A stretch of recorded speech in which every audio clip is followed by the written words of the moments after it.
They said the CEO was too old to love, too successful to need anyone, and too past her prime to make any man's heart race.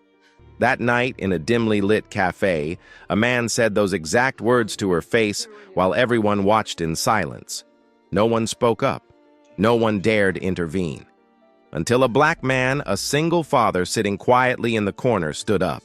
He knew the cost of drawing attention to himself. But if he walked away like everyone else, would she ever believe she deserved to be loved again? Rachel Hart had built an empire with her bare hands.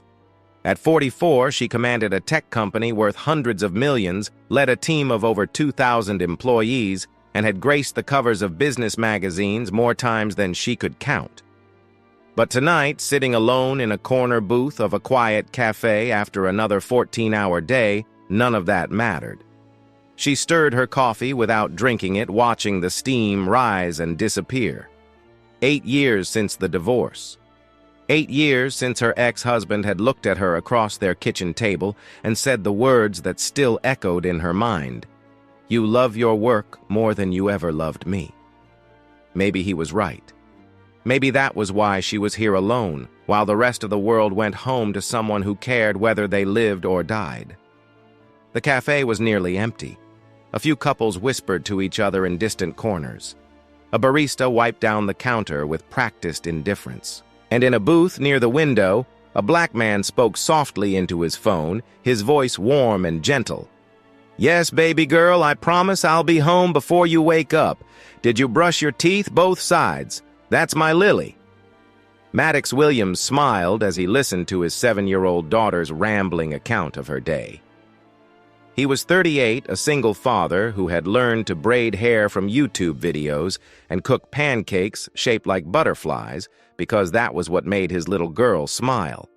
His ex-wife had left 3 years ago, telling him he was too nice, too boring, too predictable. He had accepted it. He had accepted a lot of things in his life. As a black man in corporate America, he had learned early that safety lay in silence, in not drawing attention, in knowing his place. He worked as an IT manager at a company he rarely thought about outside office hours. It paid the bills.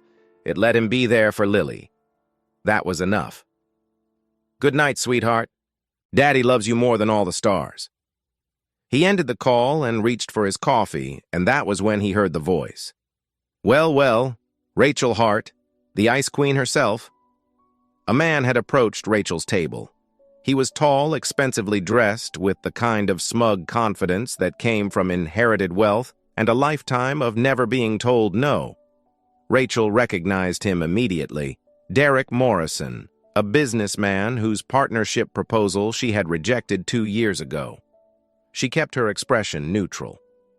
"Derek, I didn't expect to see you here." Derek didn't wait for an invitation. He stood beside her table, making sure his voice carried across the quiet cafe. "I heard you're still single. Can't say I'm surprised." He let out a theatrical sigh. What man would want a woman who's older than him, more powerful than him, and colder than a winter in Alaska? Rachel's hand tightened around her coffee cup. She had faced hostile boardrooms, aggressive competitors, and media attacks. She had survived all of it. But something about this moment, the late hour, the empty cafe, the exhaustion that had seeped into her bones left her without words. Derek seemed to enjoy her silence. He leaned closer, his voice dripping with false sympathy. "You should accept it, Rachel. Some things money can't buy, and for women, time never comes back. You had your chance. You chose wrong." A few people glanced over. Someone let out a quiet laugh. No one moved. No one spoke. Rachel felt something fracture inside her chest. Not because Derek's words were cruel, she had heard worse, but because in this moment, surrounded by strangers who wouldn't meet her eyes, she wondered if he was right. If all her success had been nothing but a trade, and she had given away the only thing that truly mattered. A single tear threatened to fall. She forced it back, her jaw tightening with the effort. Across the cafe, Maddox set down his phone. He had heard everything. He had seen the way Rachel's shoulders tensed, the way her jaw tightened, the way she fought to keep her composure, while a man publicly humiliated her for the crime of being successful and alone. His instinct told him to stay seated. Don't get involved. Don't draw attention. A black man standing up for a white woman he didn't know in a room full of strangers who would assume the worst about him that was a recipe for disaster. But then he thought of Lily. He thought of the question she had asked him just last week, her small face serious and thoughtful. "Daddy, if I see someone being mean to another person, should I help them?" And he had told her without hesitation, "Always, baby girl, even when it's hard, especially when it's hard." What kind of father would he be if he couldn't live by his own words? Maddox stood up. His heart pounded against his ribs as he walked across the cafe, each step feeling heavier than the last. He could feel eyes turning toward him, could sense the silent calculations happening in every mind. Who is he? What does he want? Why is he getting involved? He ignored all of it. When he reached Rachel's table, he didn't confront Derek. He didn't raise his voice or make a scene. Instead, he simply slid into the seat across from Rachel as naturally as if they had planned to meet. "Sorry, I'm late," he said, his voice calm and steady. Traffic was terrible. Rachel stared at him, her lips parting in surprise. Maddox turned to Derek, his expression polite but firm. "Can I help you with something? We're in the middle of a meeting." Derek's smug grin faltered. He looked between Maddox and Rachel, trying to assess the situation, trying to find an angle of attack. But Maddox's quiet confidence left no opening. "I didn't realize she had company," Derek muttered. He straightened his jacket, attempting to salvage his dignity. "Some advice, friend. Women like her eat men like you for breakfast." Maddox didn't flinch. "Thanks for the warning. Have a good night." Derek lingered for a moment, searching for a comeback, finding none. Finally, he turned and walked away, his expensive shoes clicking against the floor until the cafe door swung shut behind him. Silence settled over the table. Rachel looked at the stranger who had just rescued her from one of the most humiliating moments of her life. He was younger than her, dressed simply in jeans and a button-down shirt, with kind eyes that held no expectation, no agenda. "I'm Maddox," he said. "IT department. I think we work in the same building, actually." She blinked. "You work for my company." "Somewhere on the 4th floor. I doubt you've noticed." He smiled slightly. "You don't need to thank me. I just don't like it when people say things that aren't true." He started to stand ready to return to his own table and his cold coffee and his quiet evening. "Wait." The word escaped Rachel before she could stop it. Maddox looked at her, waiting. She didn't know why she said it. Maybe it was the loneliness that had become her constant companion. Maybe it was the fact that this man, this stranger, had done something no one else in her life had done in years. He had stood up for her, without being asked, without wanting anything in return. "Stay," she said. "At least finish your coffee. It's the least I can offer." Maddox hesitated.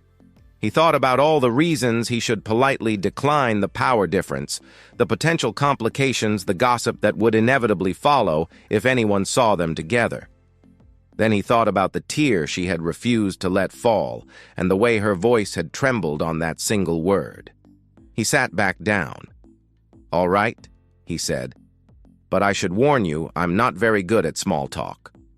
For the first time that evening, Rachel smiled. It was small, fragile, barely there, but it was real. "Neither am I," she said. "Maybe that's why we'll get along." Outside, the city hummed with indifferent life. Inside, two strangers sat across from each other, neither knowing that this moment, this choice, would change everything. The days following that night in the cafe moved slowly like honey dripping from a spoon. Rachel found herself thinking about the stranger from the 4th floor more often than she wanted to admit. She told herself it was simple curiosity. The man had done something unexpected, something that defied the careful calculations she had come to expect from everyone around her. He had stood up for her without asking for anything in return. In her world, that kind of gesture was rarer than diamonds. 2 weeks after their encounter, Rachel made an excuse to visit the IT department. She needed to discuss a minor software issue, something her assistant could have handled with a single email. But she wanted to see him again. She wanted to understand what kind of person would risk drawing attention to himself for a woman he didn't know. She found Maddox at his desk, leaning over an older employee's computer with infinite patience. The woman was clearly struggling with a new program, her fingers hovering uncertainly over the keyboard. "Click there," Maddox said gently. "No, that's okay. Everyone makes that mistake. Let's try again." Rachel watched from the doorway. She had seen managers snap at employees for far less. She had seen people dismissed, humiliated, pushed aside because they couldn't keep up with changing technology. But Maddox treated this woman like she mattered, like her struggle was worthy of his time. When he finally looked up and saw Rachel standing there, something flickered in his eyes. Surprise, perhaps, or recognition of the unspoken connection they had formed in that quiet cafe. "Ms. Hart," he said, straightening, "is there something I can help you with?" She noticed the crayon drawing taped to his monitor. A stick figure man holding hands with a smaller stick figure surrounded by wobbly stars. The handwriting at the bottom said, "Daddy is my superhero. Just checking on the new security protocols," she said, though they both knew that wasn't why she was there. "Walk me through them." He did, and when the technical explanation ended, they kept talking.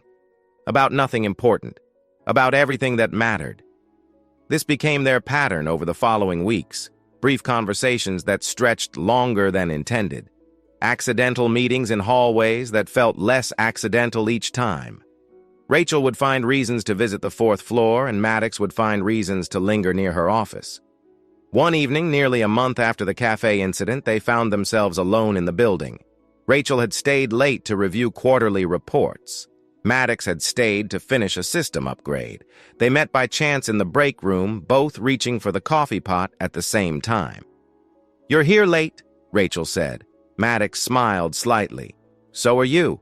Doesn't the CEO get to go home early?" "The CEO gets to go home to an empty apartment and leftover takeout." The words slipped out before she could stop them. She looked away, embarrassed by her own honesty. Maddox poured 2 cups and handed her one. "I know what that's like. Before Lily, I mean. After my wife left, there were nights when the silence felt louder than anything else." Rachel wrapped her hands around the warm cup.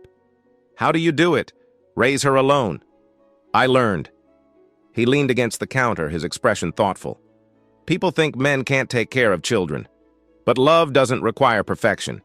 It just requires showing up. Every day, no matter what." Something in his words reached a place inside Rachel that she had kept locked for years. She found herself speaking before she could think better of it. "I used to believe that if I was successful enough, I wouldn't need anyone. That I could fill the empty spaces with achievements and acquisitions." She stared into her coffee. "But success doesn't know how to hold you at 2 in the morning. It doesn't know how to say everything will be okay." The confession hung between them. Neither moved to break the silence. They both understood in that moment that they had revealed something true about themselves, something they hadn't said to anyone else. The company's annual charity gala arrived 3 weeks later. Rachel had attended dozens of these events over the years, always alone, always performing the role of the powerful CEO who needed no one by her side. This time she made a different choice. She invited Maddox and his daughter Lily to attend as her personal guests. It was a deliberate decision, one that would inevitably raise eyebrows and start conversations. But Rachel was tired of hiding, tired of pretending that her success meant she had to be alone. The gala was held in a grand ballroom downtown, filled with crystal chandeliers, and people in expensive clothes making expensive small talk. Maddox arrived in a rented suit, holding Lily's hand. The little girl wore a purple dress she had picked out herself, her eyes wide with wonder at the glittering room. For the first hour, everything went smoothly.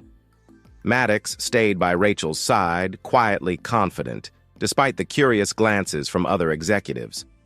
Lily charmed everyone she met, asking questions about the fancy food and giggling at the live orchestra. Then Rachel stepped away to greet a major investor, and when she turned back, Lily was gone. Panic seized Maddox's chest. He scanned the crowded room, calling his daughter's name, pushing through groups of strangers who looked at him with suspicion and annoyance. A black man in a rented suit searching frantically, he could see the assumptions forming in their eyes. Rachel found Lily first. The little girl had wandered into a quiet hallway, overwhelmed by the noise and the crowd. She sat on the floor with her knees pulled to her chest, tears streaming down her cheeks. Rachel knelt beside her, bringing herself to Lily's eye level. She didn't reach out or try to pick her up. She simply sat there, her elegant gown pooling on the floor, and spoke in a voice softer than anyone in that ballroom had ever heard from her. "Hey there, sweetheart. It's pretty scary in there, isn't it?" Lily nodded, sniffling. "You know what? When I was your age, I used to get lost all the time. At the grocery store, at the park, everywhere." Rachel smiled gently. "But I learned a secret. If you stay still and breathe, the people who love you will always find you. Always." Lily looked up at her with wet eyes. "Promise. Promise." Maddox found them like that, sitting together on the hallway floor, his daughter's small hand wrapped around Rachel's fingers. Something shifted in his chest, something that felt dangerously close to hope. That night, after the gala ended and Lily fell asleep in the car, Maddox walked Rachel to her door.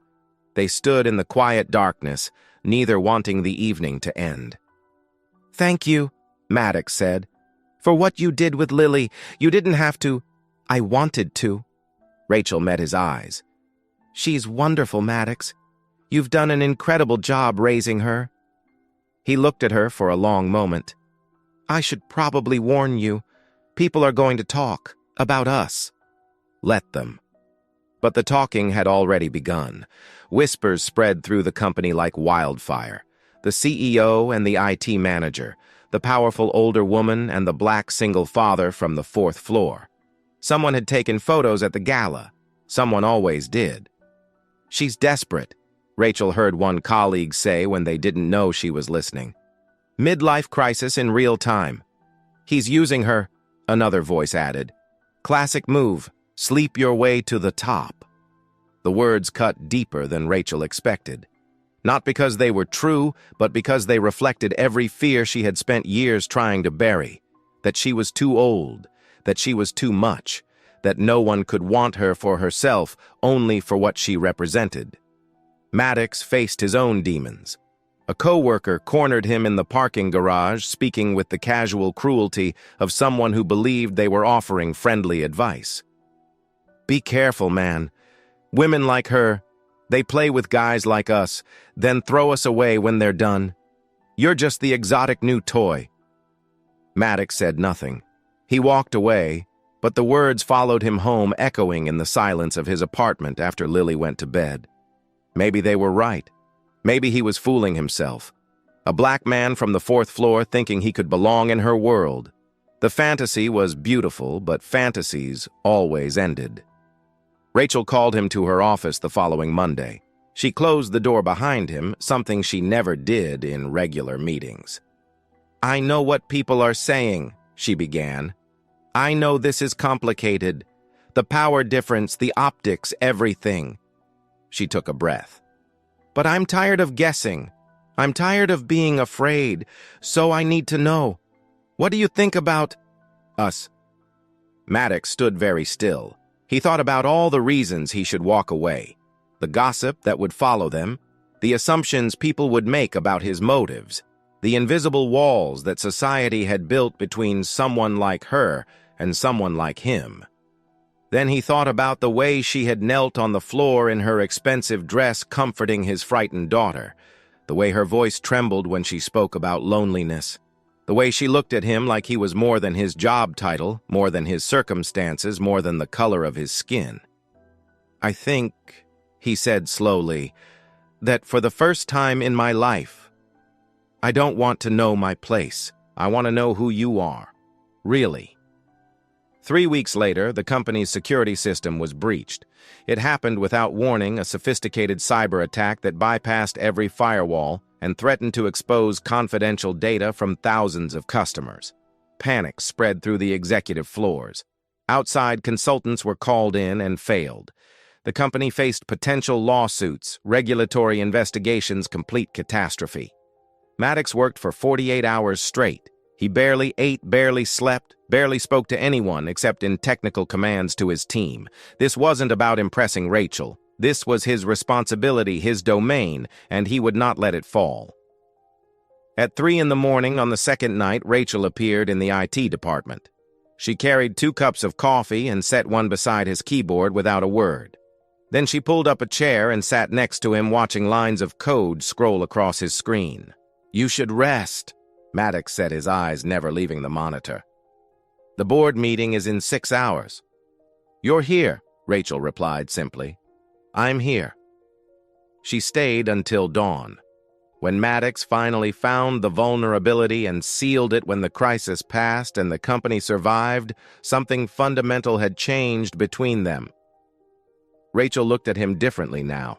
Not with gratitude, not with admiration, but with recognition. "You're not someone I need to protect," she said quietly. "You're someone I want to stand beside." But their victory was short-lived. Marcus Blake had been waiting for his opportunity. He was younger than Rachel, ambitious in a way that had always made her uncomfortable, and he had spent years positioning himself as her eventual replacement. The security breach and its aftermath gave him exactly what he needed. Board members began questioning Rachel's leadership. They didn't mention her age directly, they were too smart for that, but the implications were clear. The company needed fresh energy, new direction, someone who could navigate the changing landscape without distractions. The rumors about her relationship with Maddox only added fuel to the fire. Someone leaked a photo of them at dinner together. Within days, it was everywhere. Anonymous board members gave quotes to business journalists. "She's lost focus. Personal matters are affecting her judgment. Perhaps it's time for new leadership." Rachel could have hidden. She could have denied everything, distanced herself from Maddox, and hoped the scandal would pass. Instead, she called an emergency meeting with her senior leadership team. "I'm going to address this directly," she announced. "I am in a personal relationship with Maddox Williams, our IT security manager. This relationship does not affect my business decisions. To ensure complete transparency, Maddox will report directly to the CTO rather than through any chain that involves my office. If anyone has concerns about this arrangement, raise them now." Silence filled the room.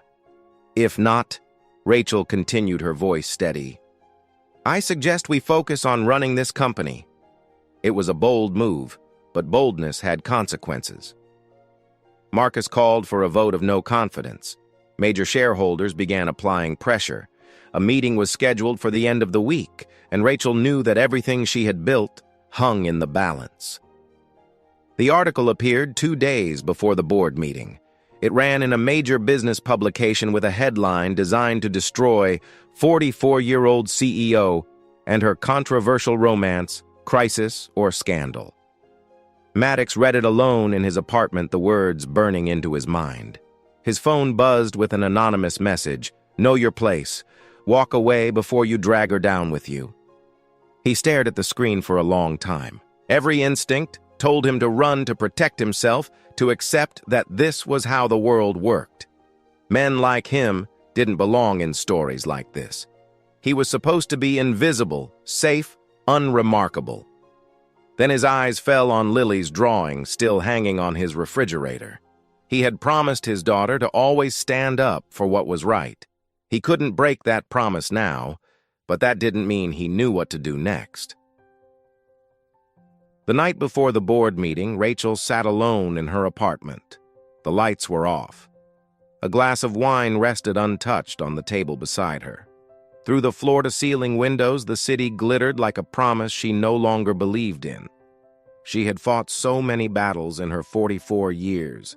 She had clawed her way up from nothing, built a company that employed thousands, proven every doubter wrong 100 times over. But tonight, in the darkness of her empty home, the voices she had spent her whole life silencing finally broke through.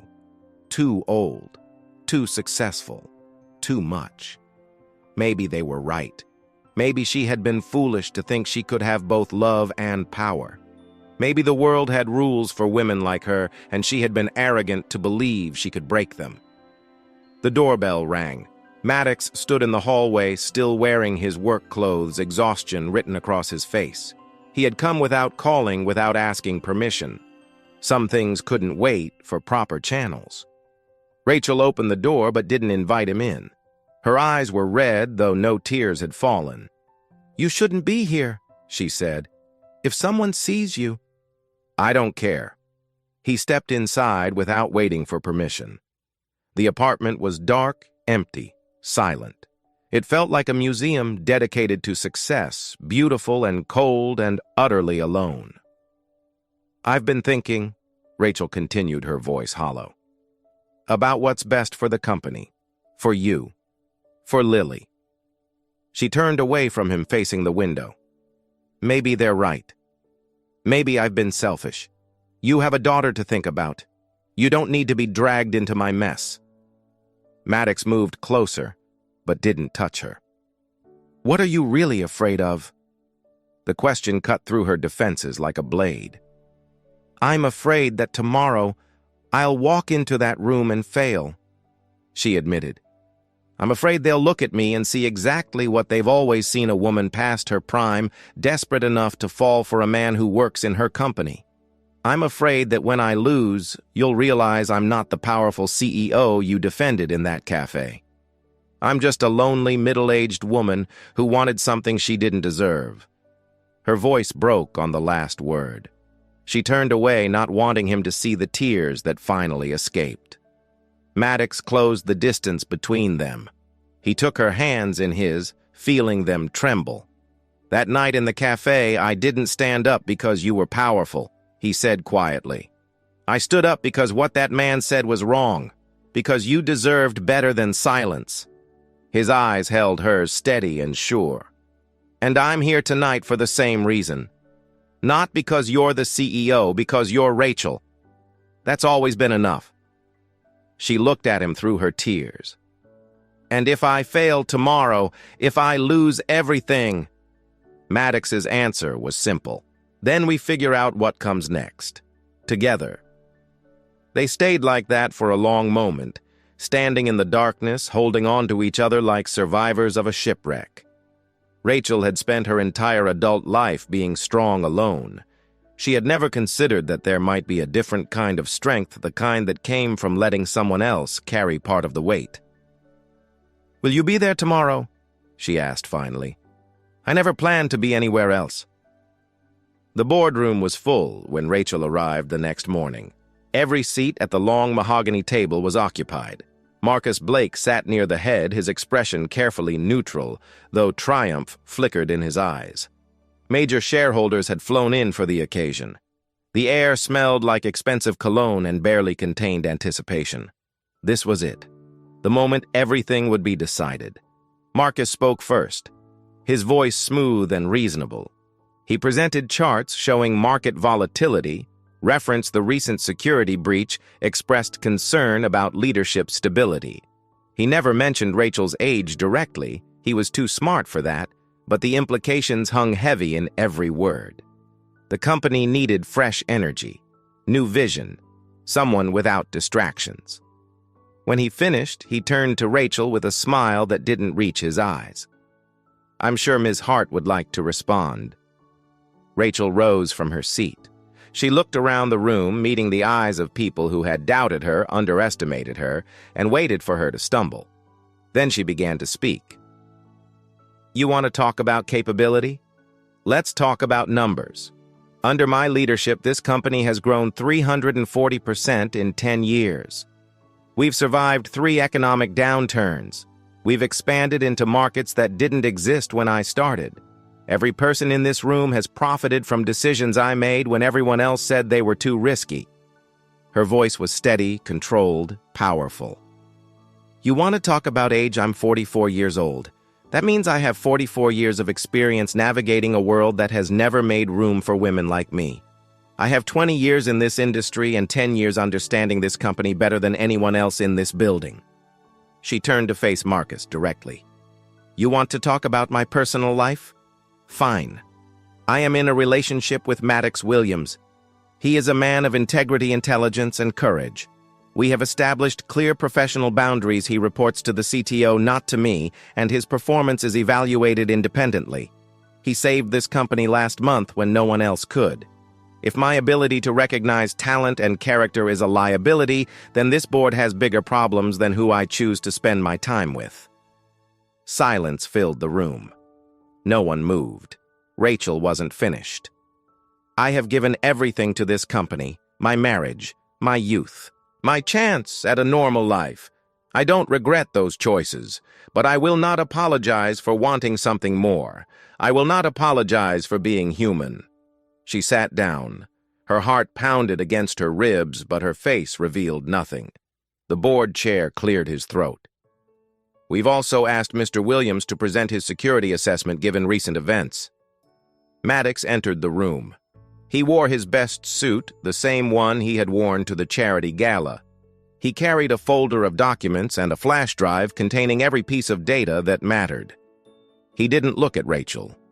He didn't need to.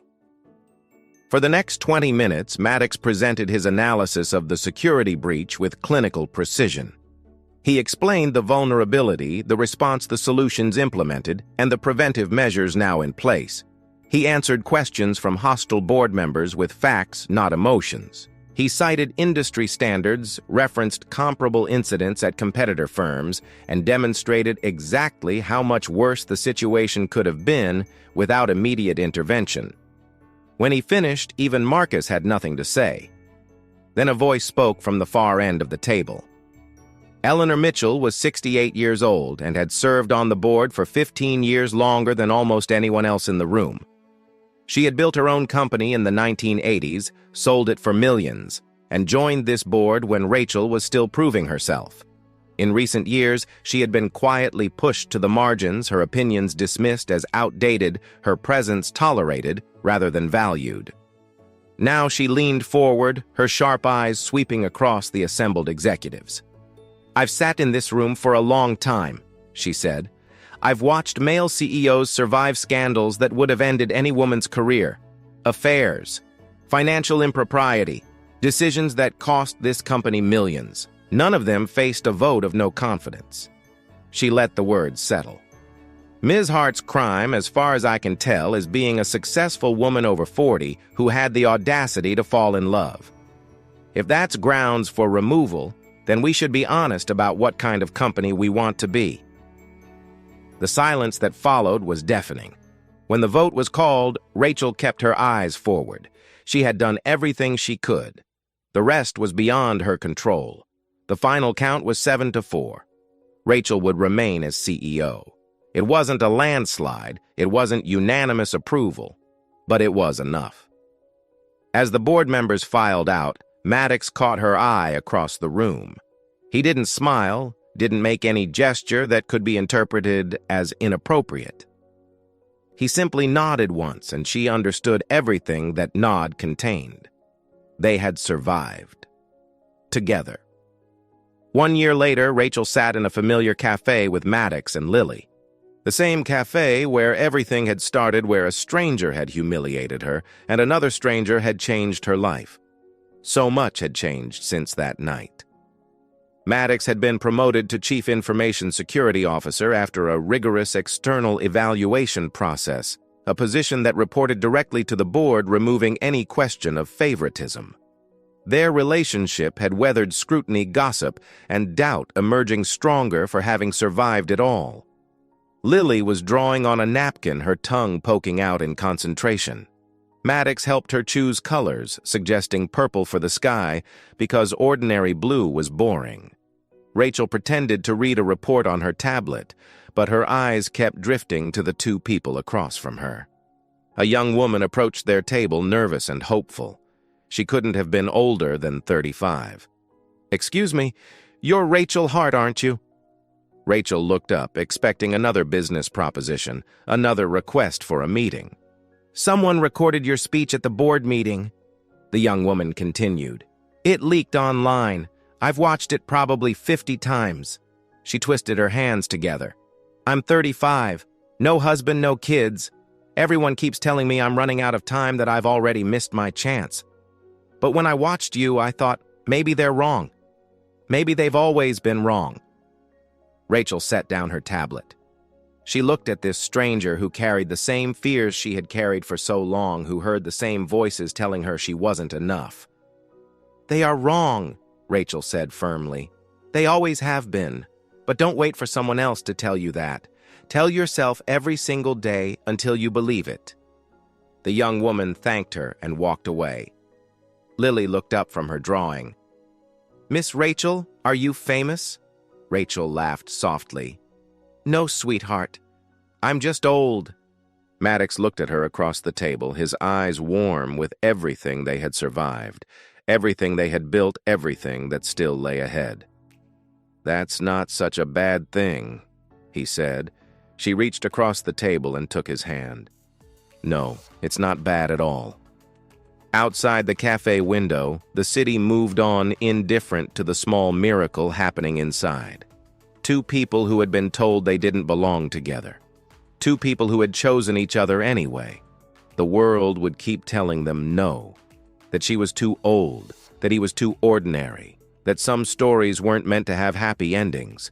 But they had learned something that all the doubters and critics and anonymous voices would never understand.